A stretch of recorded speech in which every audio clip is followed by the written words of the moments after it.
কোনো এক ব্যস্ততার মধ্যে পড়ে যাওয়ার জন্য সুবীর কাকু এইবার আমাকে আর তন্দ্রিমাকে পাঠালো বিহারের একটা প্রত্যন্ত গ্রাম সুখরামপুরে কনফারেন্সের জন্য।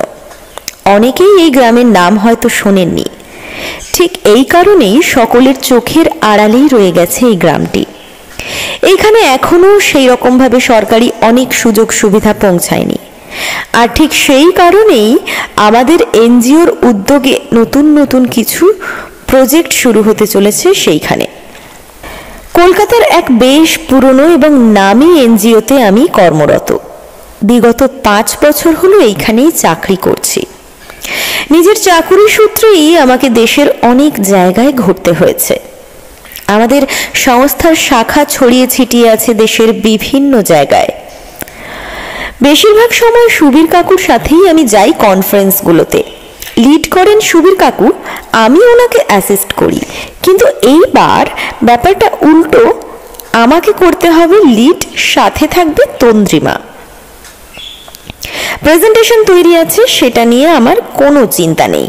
আর এতদিন কাজ করে বেশ একটা অভিজ্ঞতা হয়েছে, তাই মনে মনে নিজের উপর পুরোপুরি ভরসা আছে, সামলে নিতে পারবো। বেশি কিছু না ভেবে দুগ্গা দুগ্গা করে তাই বেরিয়ে পড়লাম। সারা রাত ট্রেনের জার্নি, বেশ ক্লান্ত হয়ে পড়েছিলাম। পরদিন বিকেল 4টে নাগাদ ট্রেন থেকে নামলাম পূর্ণিয়া স্টেশনে। আমাদের জন্য গাড়ি পাঠিয়ে দেওয়া হয়েছিল। স্টেশনের বাইরে এসে ড্রাইভারকে চিনে নিতে খুব একটা সমস্যা হয়নি। পূর্ণিয়া শহর ছাড়িয়ে আরো 4.5 কিলোমিটার দূরে আমাদের গন্তব্যস্থল, এই ছোট্ট গ্রামটি। বেশিরভাগ মানুষই সেখানে দরিদ্র সীমার নিচে বসবাস করে। ওইখানেই আমাদের নতুন প্রজেক্টের কাজ শুরু হবে। বাচ্চাদের ফ্রিতে শিক্ষা আর পুষ্টিকর খাবার দাবার যোগান দেওয়ার, সেটা নিয়েই একটা টিম গঠন হয়েছে। আর বাকি কাজ কি প্রসেসে এগোবে সেই সব ব্যাপার নিয়ে একটা আলোচনা পর্বের জন্য আমাদের এইখানে আসা। গ্রামের একদম শেষ প্রান্তে প্লাস্টারবিহীন দরজা জানলা কপাট মোটামুটি ভাবে জুড়ে আছে দেওয়ালের সাথে এমন একটা অদ্ভুত বিশ্রী রকমের দেখতে একটা দোতলা বাড়িতে আমাদের থাকার ব্যবস্থা করা হয়েছে। আসলে এটা হলো একটা গেস্ট হাউস। এই গন্ড গ্রামে এর থেকে ভালো গেস্ট হাউস আশা করা যায় না। আমরা যখন গিয়ে গেস্ট হাউসে পৌঁছলাম তখন সন্ধে নেমে গেছে। ড্রাইভার আমাদের নামিয়ে গাড়ি থেকে আমাদের ব্যাগপত্র নিয়ে ঘরে পৌঁছে দিয়ে বিদায় নিল।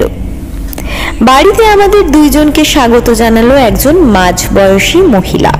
কথা হয়েছে আমরা যে কদিন থাকবো উনি আমাদের সমস্ত কাজকর্ম রান্নাবান্না করে দেবেন। মহিলাটিকে আগের থেকেই বলে দেওয়া হয়েছিল কলকাতা থেকে 2 জন বাঙালি ম্যাডাম আসছেন, তাই তিনি যথেষ্ট চেষ্টা করে হিন্দি বাংলা মিশিয়ে আমাদেরকে বললেন আমাদের থাকার ঘর দোতলায়। নিচের ঘরে শুধু খাওয়া দাওয়া করতেই নামতে হবে, ওপরে সমস্ত কিছু ব্যবস্থা করা আছে। বাইরে থেকে বাড়িটাকে তেমন সুশ্রী না লাগলেও ভেতরটা নেহাত খারাপ নয়। খুব বেশি সাজানো গোছানো বা আসবাবপত্রে ঠাসা নয়, বেশ ছিমছাম গোছের। আমাদের 2 জনেরই বেশ পছন্দ হলো। কাজের মহিলাটি আমাদের বলল ওপরে গিয়ে ফ্রেশ হয়ে নিতে, সে গরম চা নিয়ে আসছে। যদিও বেশ গরমকাল এখন, বারবার চা না খেলেও চলবে, তবে বাঙালিদের কাছে চা হলো একটা মাইন্ড ফ্রেশনার, তাই চাতে কোনো না নেই। উপরের ঘরে গিয়ে দেখলাম পুরো দোতলাটা জুড়ে একটাই বিরাট ঘর, তার সাথে লাগোয়া বাথরুম। ঘরের মধ্যে 2টো বড় বড় খাট, একটা খাটে প্রায় 4-5 জন করে শুতে পারবে এমন বড়। আর জামা কাপড় রাখার জন্য রয়েছে একটা আলমারি। আমি আগে ফ্রেশ হয়ে ঘরে আসলাম, ততক্ষণে তন্দ্রিমা আমাদের ব্যাগ 2টো থেকে জামা কাপড় বের করে আলমারিতে সাজিয়ে গুছিয়ে রেখেছে।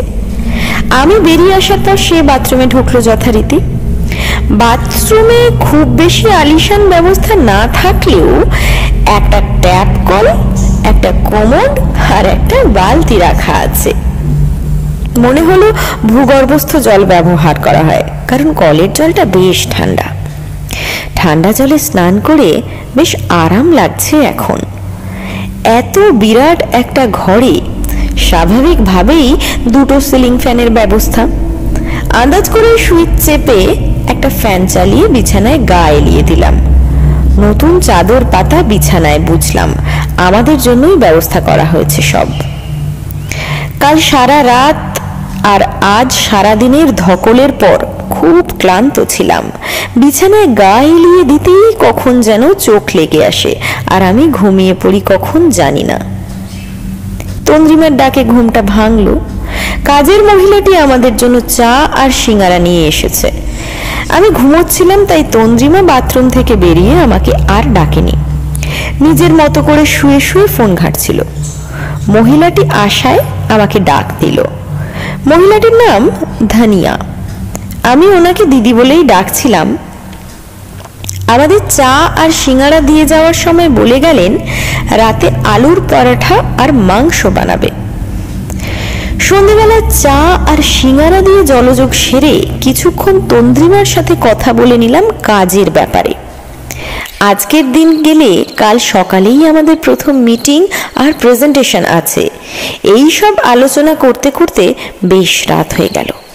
ঘড়ির কাঁটায় তখন 10:30। ধানিয়া দিদি আমাদের এসে জানিয়ে গেল রান্না হয়ে গেছে, এসে খেয়ে যেতে।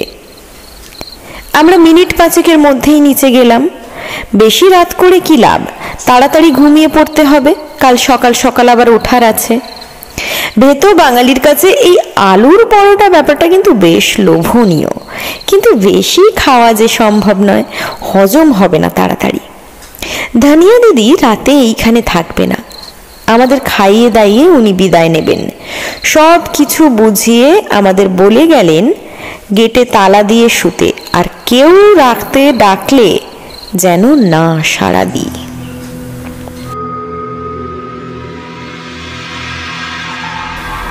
সব আমাদের দুজনের পক্ষে খাওয়া সম্ভব হচ্ছিল না। আমি বললাম বাকি খাবারটা ধানিয়া দিদি যেন সঙ্গে করে বাড়ি নিয়ে যায়, বাড়িতে ওনার ছেলে মেয়েরা খাবে। উনি তাতে রাজিও হলেন। 11টা নাগাদ ধানিয়া দিদি চলে যাওয়ার পর আমি আর তন্দ্রিমা মেইন গেটে তালা দিয়ে দোতলায় চলে এলাম। তারপর ফ্যান চালিয়ে দক্ষিণের জানালাটা খুলে আয়েশ করে বিছানায় গা এলিয়ে দিলাম। এত বড় বড় খাট, আরামেই এক খাটে দুজন শোয়া যায়। তবে একটু বেশি বিলাসিতার জন্য আমি একাই একটা খাটে শোয়ার সিদ্ধান্ত নিলাম, আর তন্দ্রিমা শুলো অন্য খাটে। রাতে ঘরে আলো জ্বালিয়ে শোবার অভ্যাস আমাদের দুজনের কারোরই নেই। আলো নিভিয়ে ঘর অন্ধকার করে শুয়ে পড়লাম তাই দুজনেই। মিনিট 7-এর মধ্যে আমাদের দুজনের চোখেই নেমে এলো নিদ্রা। রাত তখন ঠিক কটা আমার আন্দাজেই হঠাৎ ফ্যানটা বন্ধ হয়ে গেল। প্রচণ্ড গরমে আমার ঘুমও ভেঙে গেল। প্রথমে ভাবলাম হয়তো লোডশেডিং হয়েছে, কিন্তু খেয়াল করে দেখলাম না, আমার খাটের উপরের ফ্যানটা বন্ধ হয়েছে। পাশের খাটে যেখানে তন্দ্রিমা শুয়ে আছে সেখানে সিলিং ফ্যানটা দিব্যি চলছে এবং সেই শব্দও আমি শুনতে পাচ্ছি। কি বিরক্তিকর ব্যাপার, মাঝরাতে গরমের মধ্যে ফ্যান বন্ধ হয়ে যায়, মানে কোনো মানে হয়?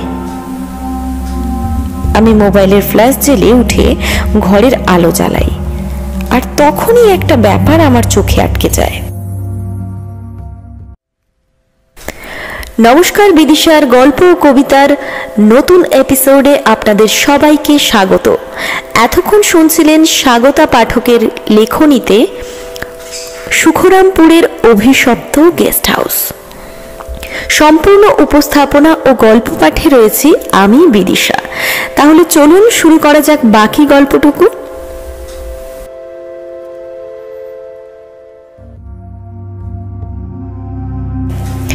লাইটের সুইচের পাশের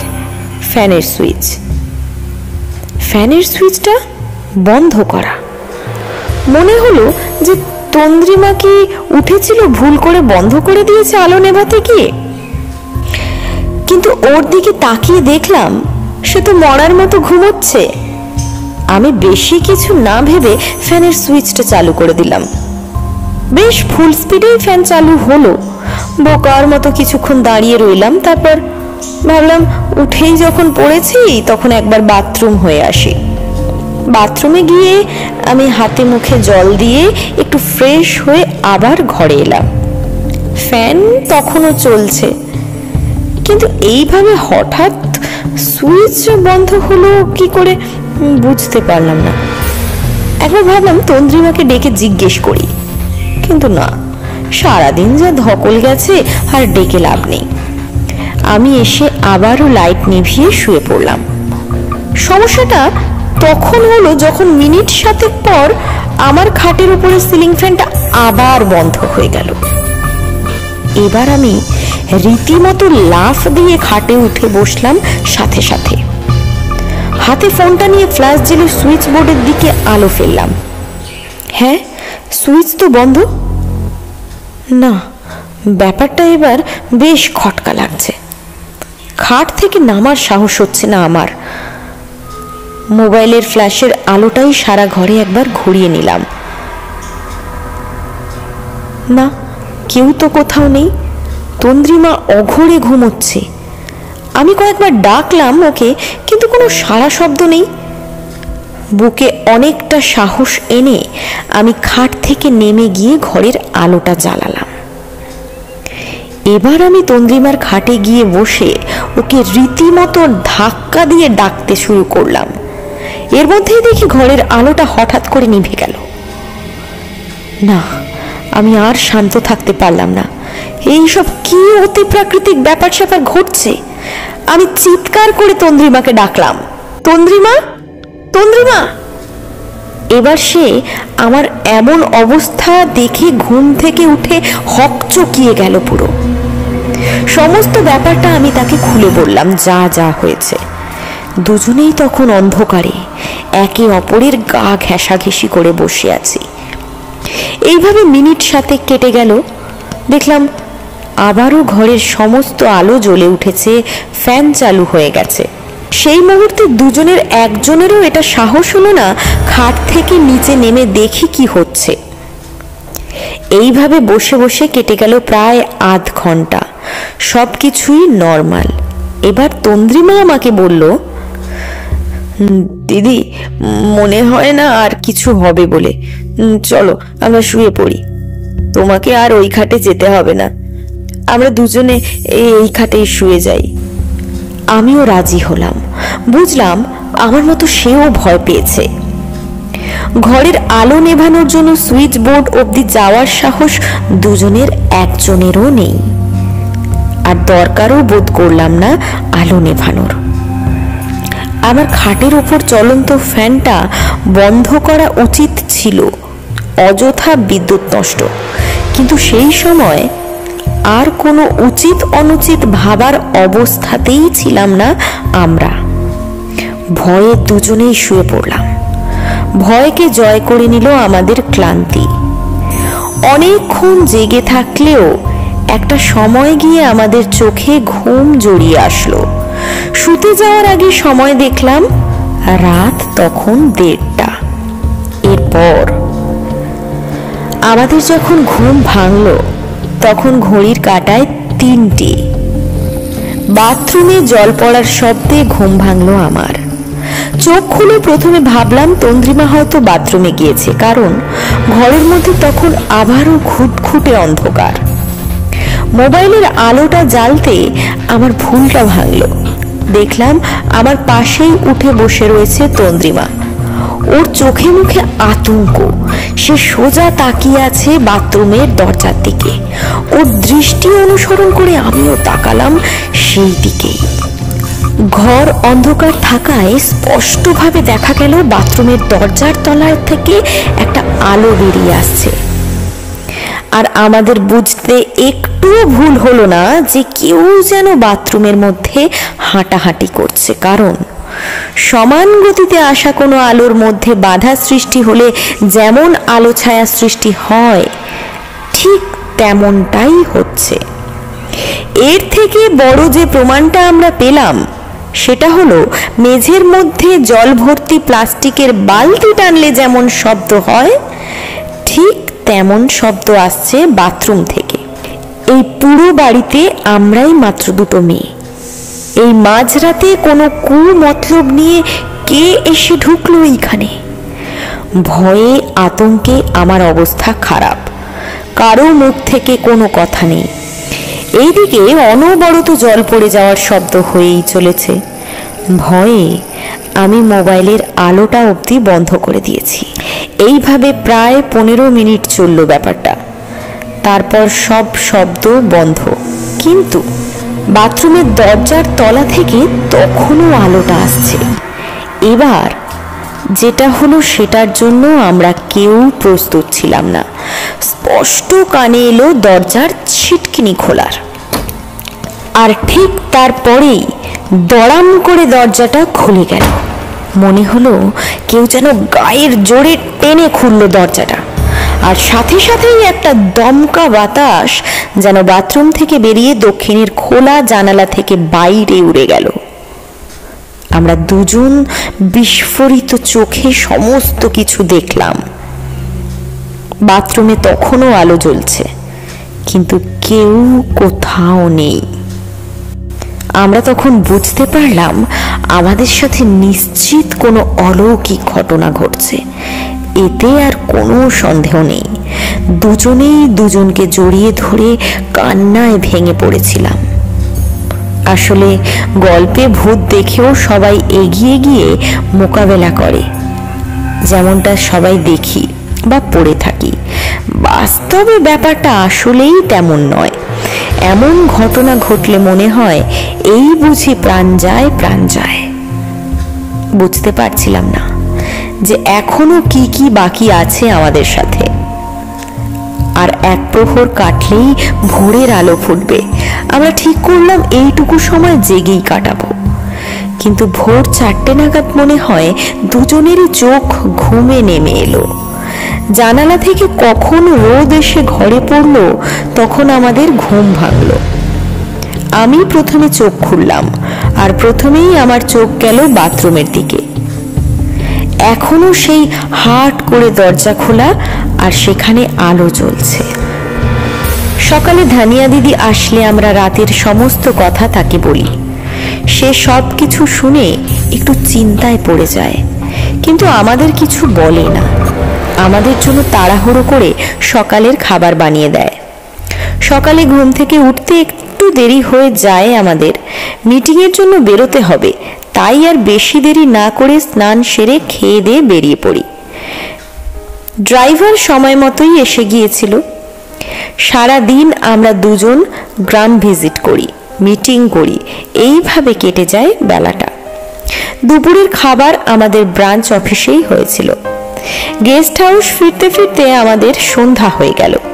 সারা দিন কাজের মাঝে সবকিছু প্রায় ভুলেই গিয়েছিলাম, কিন্তু বাড়িটার সামনে আসতেই আবারও বুকের মধ্যে ধুকপুকানি শুরু হয়ে গেল।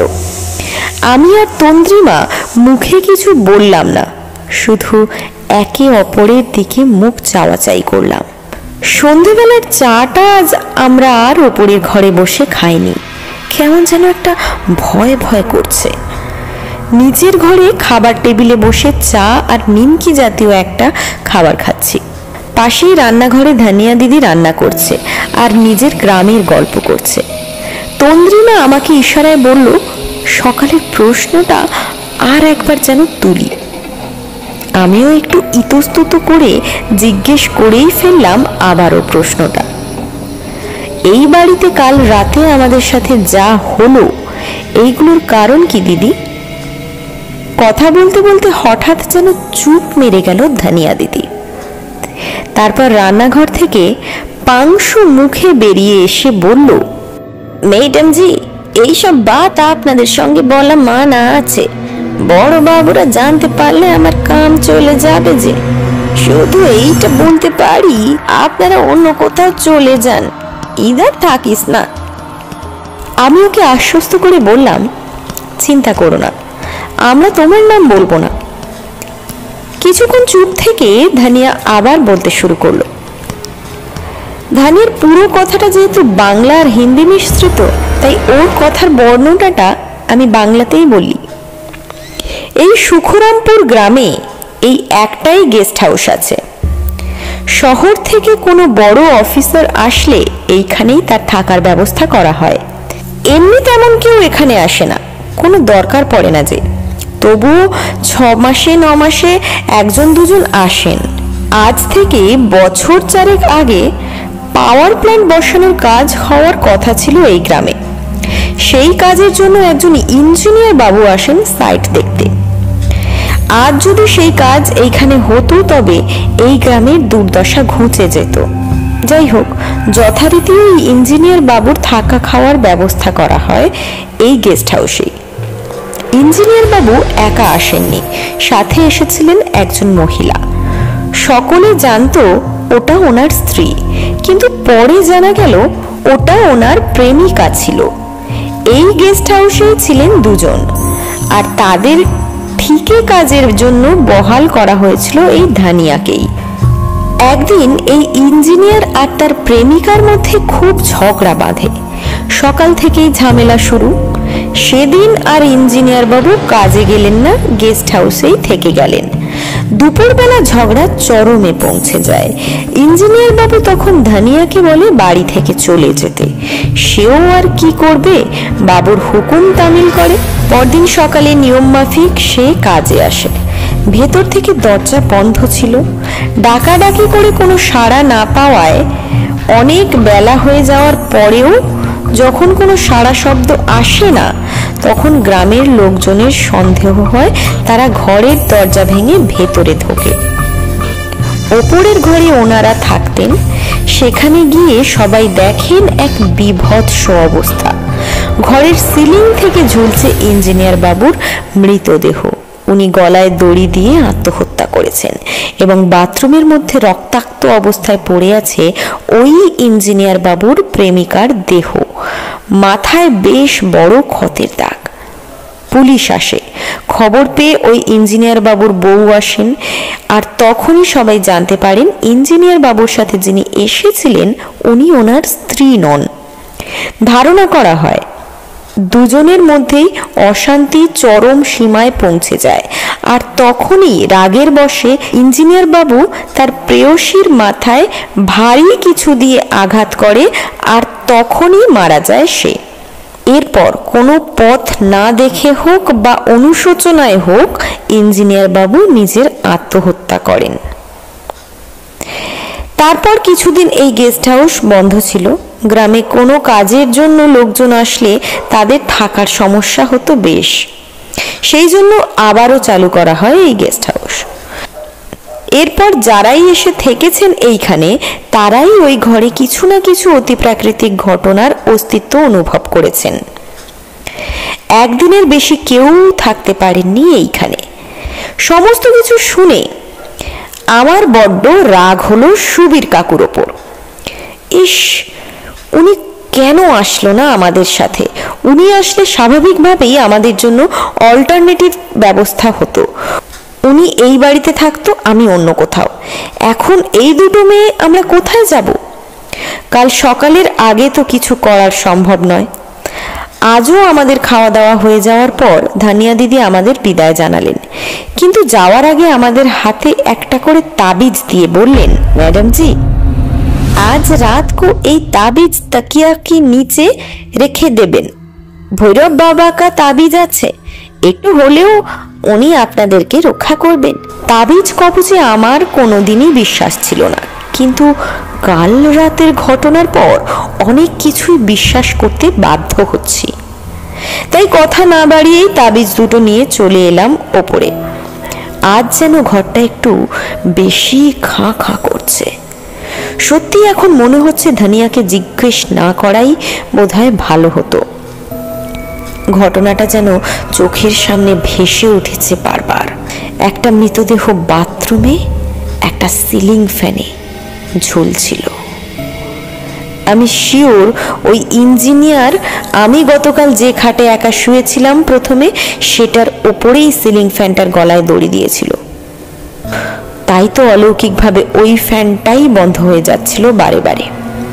আমি দাঁড়িয়ে দাঁড়িয়ে সিলিং ফ্যানের দিকে তাকিয়ে এইসব 7-5 ভেবে চলেছিলাম। তন্দ্রিমার ডাকে আমার সম্বিত ফিরল। সে আমাকে বলল, আরে দিদি, ভেবে লাভ নেই, চলো শুয়ে পড়ি। দক্ষিণের জানালাটা খোলা ছিল, বারবার সেই দিকেই চোখ চলে যাচ্ছিল। আমার মনে হচ্ছিল কেউ বুঝি ওই জানালা থেকে উঁকি মারছে। তাই আর কোনো রিস্ক না নিয়ে জানালাটা বন্ধ করে আসলাম। না, আজ আর লাইট বন্ধ করার কোনো প্রয়োজন নেই। আলো জ্বালিয়েই শুয়ে পড়লাম দুজনে। তন্দ্রিমা ধানিয়া দিদির দেওয়া তাবিজ দুটো আমাদের দুজনের বালিশের নিচে রেখে দিল। আজ আমরা দুজনেই একসাথে এক খাটে শুলাম। বাথরুমে যাওয়ার সময় তো পারলে দুইজনেই একসাথে চলে যাই, তবু সেটা তো সম্ভব নয়। এক ঘরের সাথে লাগোয়া হলেও একজনকে দরজার বাইরে দাঁড় করিয়ে আর একজন ভেতরে গিয়ে কাজ সারলাম। তারপর এসে ইষ্ট দেবতার নাম নিয়ে তন্দ্রিমা আমাকে জড়িয়ে শুয়ে পড়ল। ক্লান্তি মাখা শরীরে দুজনেই ঘুমিয়ে পড়েছিলাম। হঠাৎ অনুভব করলাম কেমন যেন ঠান্ডা লাগছে আমার। তখন হয়তো মাঝরাত হবে, এমনকি তন্দ্রিমাও যেন অস্বাভাবিকের থেকে একটু বেশি কুঁকড়ে গেছে। এই মে মাসের মাঝামাঝি দারুণ গরমের মধ্যে ঠান্ডা কেন লাগবে? আরো একটা বিষয় খেয়াল হলো, আমরা শোয়ার সময় আলো জ্বেলে শুয়েছিলাম, কিন্তু যথারীতি আলো নিভে গিয়েছে। এখন ঘরের মধ্যে ঘুটঘুটে অন্ধকার। আমি অনুভব করলাম ঘরের মধ্যে ঠান্ডাটা যেন অস্বাভাবিকভাবে বেড়েই চলেছে। বাধ্য হয়েই বিছানায় পাতা চাদরের এক পাশ টেনে তুলে গায়ে জড়িয়ে নিলাম কিছুটা। তন্দ্রিমার গায়েও জড়িয়ে দিলাম। মাথার ওপর তখন ফুল স্পিডে ফ্যান চলছে। বুঝলাম এই ঠান্ডা চাদরে নিবারণ হওয়ার নয়, কিন্তু কোনো উপায়ও তো নেই। নিজেকে আর পাশের সঙ্গী মেয়েটিকে ঠান্ডা থেকে বাঁচানোর চেষ্টা করছি। ঠিক তখনই টের পেলাম কেউ যেন ফিস ফিস করে কথা বলছে। সাথে সাথেই আমার সমস্ত ইন্দ্রিয় সজাগ হয়ে উঠল। কানের মধ্যে থেকে যেন গরম ভাপ বেরোতে লাগলো। ফিস ফিস করে কথা হলেও সেটা খুব দূরে নয়, এই ঘরের মধ্যেই হচ্ছে। আর সেটা ঠিক আমাদের পাশের খাটে। নিজেদের ছাড়াও আরো কারো অস্তিত্ব অনুভব করতে পারলাম আমি এই ঘরের মধ্যে। তারপরে হঠাৎ কিছু বুঝে ওঠার আগে একটা কান ফাটানো চিৎকার শুনে আমি ধড়ফড়িয়ে উঠলাম খাটের ওপর বসে। আমার এই ছটফটানিতে ধাক্কা লেগে তন্দ্রিমারও ঘুম ভেঙে গেল। সে উঠে বসে আমাকে জড়িয়ে ধরে ভয়ে কাঁপতে কাঁপতে জিজ্ঞেস করলো, কি হয়েছে দিদি, কে চিৎকার করলো? আমি ভাবলাম আমার ধাক্কা ধাক্কিতে বুঝি ওর ঘুম ভেঙেছে, তবে না, এই অমানবিক চিৎকার আমি একা নই, তন্দ্রিমাও শুনেছে। অন্ধকার ঘরে একটা খাটের মধ্যে আমরা দুজন দুইজনকে জড়িয়ে বসে আছি, আর এই অন্ধকারেই অনুভব করার চেষ্টা করছি ঘরের মধ্যে তৃতীয় কারোর উপস্থিতি। দেখতে না পারলেও আমরা দুজনেই বুঝতে পারছিলাম কেউ একজন সারা ঘরময় পায়চারি করে বেড়াচ্ছে। এমন ভাবে চলতে থাকলো, মিনিট 7 পর মরমর করে একটা আওয়াজ পেলাম। কেউ যখন কোনো পুরনো কাঠের খাটের উপর বসলে বা দাঁড়ালে যেমন আওয়াজ হয়, ঠিক তেমন শব্দ। ভালো করে মনোযোগ দিয়ে শুনলে বোঝা যাচ্ছিল শব্দটা আসছে আমাদের পাশের খাটটা থেকে। এরপর কিছুক্ষণ নিঃশব্দতা। ভয়ে তখন আমাদের দুজনেরই অবস্থা খারাপ। আসলেই তখন ঠান্ডা না গরম কি অনুভব করছি নিজেরাই জানি না। ভয়ের চোটে এতটাই কাবু হয়ে গেছি যে হাতের মধ্যে থাকা মোবাইল জ্বালাতেও পারছি না। কিছুক্ষণের নিস্তব্ধতা থাকার পর হঠাৎ কানে এলো একটা মৃদু ছটফট করার শব্দ। মনে হচ্ছে কেউ যেন হাত পা ছুটছে। জানি না কোথা থেকে এতটা সাহস পেয়েছিলাম, তখন দুগ্গা দুগ্গা করে মোবাইলের ফ্ল্যাশ লাইটটা জ্বেলে দিয়েছিলাম ওই শব্দ তরঙ্গকে উদ্দেশ্য করে। আর সেটাই হয়েছিল আমার চরম ভুল। আলো পড়ার সাথে সাথেই যে চরম দৃশ্যটা চোখের সামনে এলো তা সারা জীবনেও ভোলা সম্ভব নয়। একজন মানুষ গলায় দড়ি দিয়ে ঝুলে পড়ছে সিলিং ফ্যানে। আর মৃত্যুর আগে মানুষ একবার হলেও বাঁচতে চায়, আর সেই বাঁচার জন্য সে যত হাত পা ছুটছে, ছটফট করছে, দড়ির ফাঁস তার গলায় তত বসে যাচ্ছে। আর সেই সাথেই চোখ দুটো ঠিকরে বেরিয়ে আসছে তার মণিকোঠার থেকে। মুখের রং ফ্যাকাশে হয়ে রক্ত গড়িয়ে পড়ছে, জিভটা তার প্রায় একদিকে বেরিয়ে ঝুলছে। এইরকম বীভৎস দৃশ্য আমি জীবনে কোনোদিন দেখিনি। আমার মনে হয় তন্দ্রিমাও দেখেনি। আমি বাকরুদ্ধ হয়ে পড়েছি। এরপরেই খেয়াল করলাম আমার পাশে তন্দ্রিমা আর বসে নেই। মোবাইলের ফ্ল্যাশের আলো ঘোরালাম চারিদিকে, দেখলাম সে চেতনা হারিয়ে বিছানাতেই পড়ে আছে।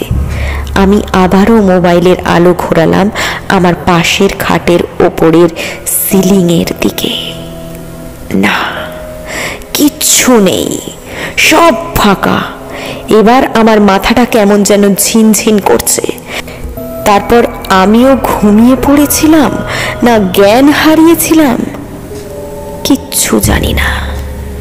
তবে পরদিন আমাদের দুজনেরই যখন চোখ খুলল, আমরা তখন হসপিটালের বেডে। দেখলাম সামনে দাঁড়িয়ে আছে আমাদের ব্রাঞ্চ অফিসের ম্যানেজার বাবু আর দুজন কর্মচারী, আর তাদের সাথেই আরও একটা চেনা মুখ দেখতে পেলাম, ধানিয়া দিদি। সকালে এসে অনেক ডাকাডাকি করে আমাদের কোনো সাড়া না পেয়ে গ্রামের লোকজন ডেকে দরজা ভেঙে ভেতরে আসে ধানিয়া দিদি। তারপর একে একে সকলকে খবর দিয়ে আমাদের হাসপাতালে ভর্তি করেন তিনি। ধানিয়া দিদি কাছে এসে বসে আমার মাথায় হাত বুলিয়ে বলল, ভৈরব বাবার তাবিজের জন্য প্রাণে বেঁচে গেলেন ইসবার ম্যাডাম জি। আমি একটু হাসলাম। যে কারণেই হোক না কেন, বেঁচে যখন একবার গেছি আর কোনোদিন ওই মুখও আমি আর হব না। ঘাড় কাত করে পাশের বেডেই তন্দ্রিমার দিকে তাকালাম। তার মুখের অভিব্যক্তিও ঠিক একই কথা প্রকাশ করছে।